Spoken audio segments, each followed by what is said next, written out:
पहले ये वाला वीडियो देखिए, क्लिप को आप आराम से देखिए। इस देश की एक हिस्ट्री लिखी जाएगी और हिस्ट्री ये लिखी जाएगी कि 1992 में बाबरी मस्जिद को तोड़ा गया और उसके बाद में उस वक्त के प्रधानमंत्री ने जाकर राम मंदिर का शिलान्यास किया, जो संविधान के बिल्कुल विरुद्ध है। एक ऐसी हिस्ट्री को हमने क्रिएट कर दिया। आज मुसलमान खामोश है। मेरी आने वाली नस्ल, मेरा बेटा, मेरा पोता, उसका पोता, 50 साल के बाद, 100 साल के बाद एक हिस्ट्री जब उनके सामने आएगी कि हमारी मस्जिद को तोड़कर मंदिर बना दिया गया, उस वक्त में हो सकता है कोई मुस्लिम शासक हो, कोई मुस्लिम जज हो या मुस्लिम शासन आ जाए, कुछ नहीं कहा जा सकता, क्या फेरबदल हो सकता है। तो क्या उस हिस्ट्री की बुनियाद पे इस मंदिर को तोड़कर मस्जिद नहीं बनाई जाएगी? बिल्कुल बनाई जाएगी। देख लिया। अब इसके एक एक लाइन पढ़ना थोड़ा गौर करिए।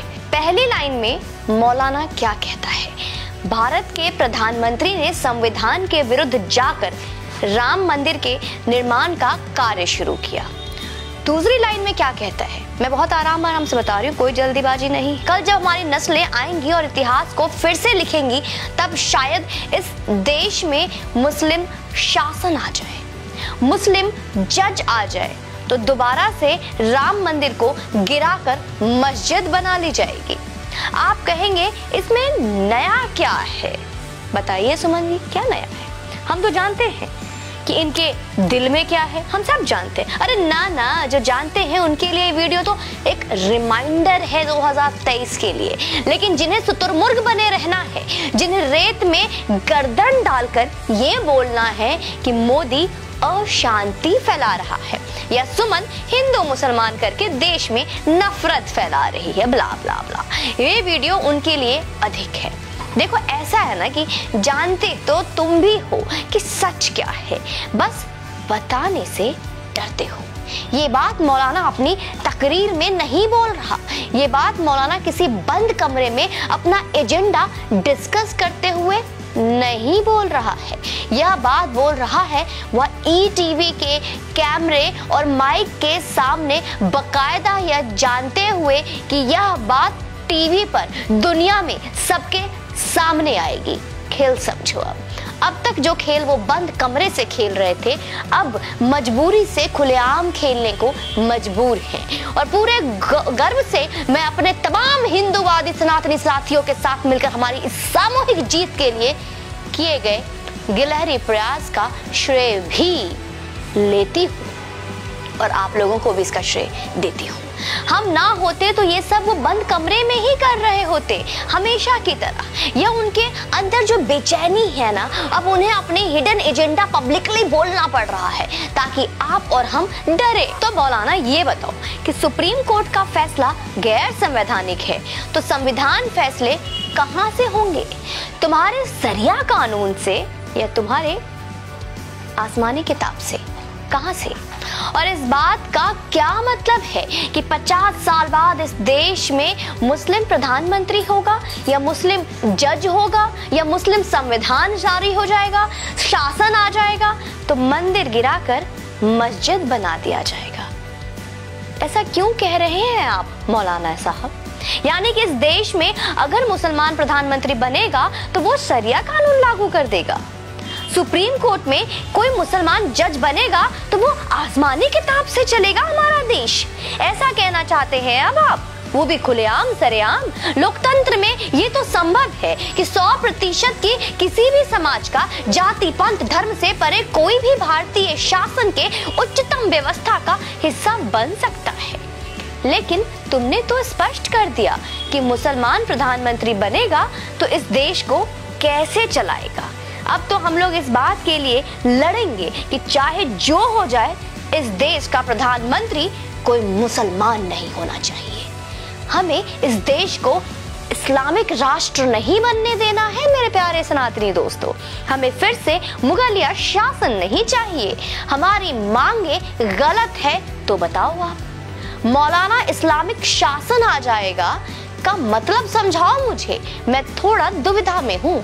अरे हमें तो पता ही है तुम्हारा टूल किट। उन्हें बताओ जो सेक्युलर कीड़े हैं इस देश में, उन्हें बताओ जिनकी गालियां हमारे कमेंट बॉक्स में मुर्दों की तरह पड़ी हुई हैं और अभी फिर वापस आने वाली है। उन्हें बताओ जो हमें सजा अलग नहीं, नफरती समझते हैं। मौलाना जब इतना बोल ही दिया तो आगे थोड़ा खुलकर बोल दो कि 50 साल का रोड मैप क्या है। अच्छा अब सुनो मौलाना, मुगल के मुगलाते में मत रहो।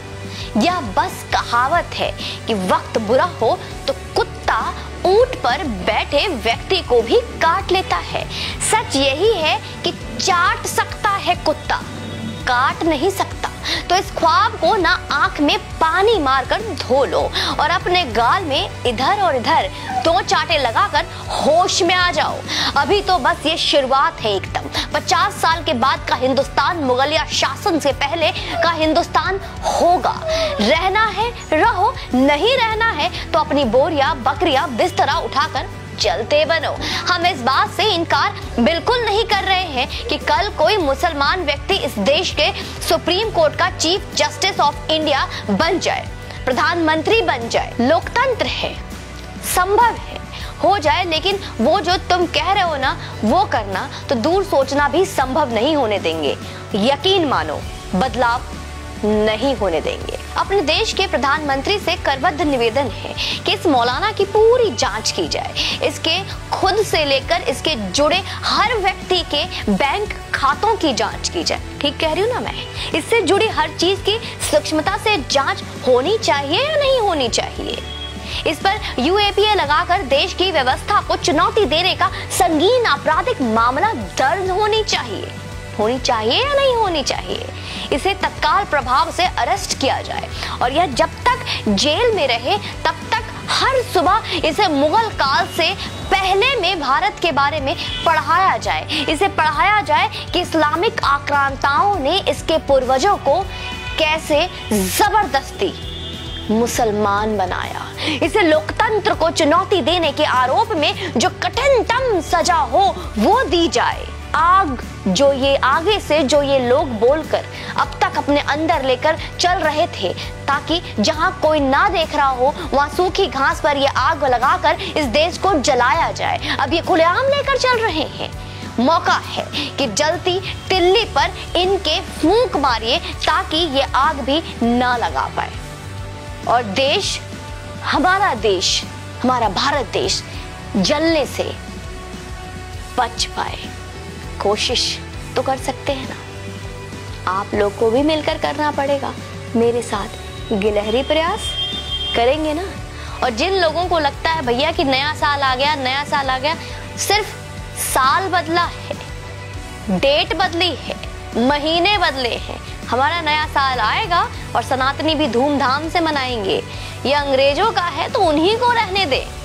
अपना नया साल भी आने वाला है, इंतजार कीजिए, धूमधाम से मिलकर मनाएंगे। जय हिंद, वंदे मातरम।